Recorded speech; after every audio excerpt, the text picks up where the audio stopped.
I once gave a speech in a small town about the power of prayer. And after the speech was over, an older woman came over to me and said, I want to tell you a story. She said, I'm a 60-year-old woman. 25 years ago, I began having pains in my kidneys. So I went to the doctor and he tells me, I don't know how this makes any sense, but you, despite being an Ashkenazi American Jew, have a kidney disease that is only found in people from Africa. Not African Americans, but like people from the continent Africa.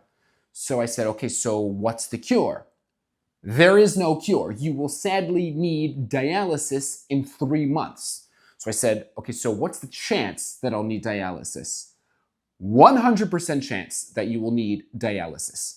And I left the doctor's office and I went into my car and I broke down and I started crying. I can't go on dialysis. I'm a 35-year-old woman with kids, with a job. Going on dialysis was not an option for me. It would mean several times a week going to a dialysis center and sitting there for a few hours while the machine painfully extracts all my blood and filters it for me and then puts it back into my body. I couldn't let that happen to me. So I turned to Hashem and I said, God in heaven, I am committing myself right here, right now, to pray for you every day. Just don't make me go on dialysis. So the very next day, I showed up to the daily Mincha Marv and I sat in the back of the women's section. No one knew I was there and I prayed. I don't even know Hebrew. I just prayed. I sat there and I cried. And then I came back the next night.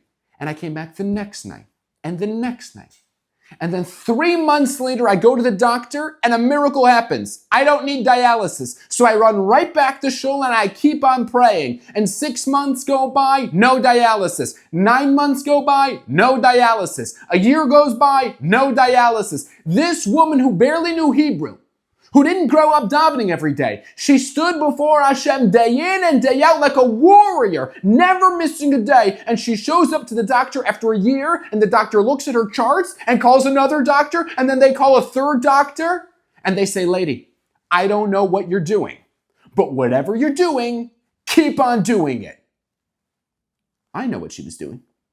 She was choosing Hashem.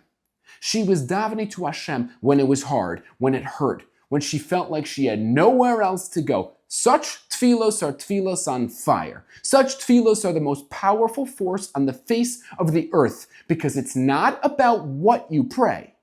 It's about how you pray it.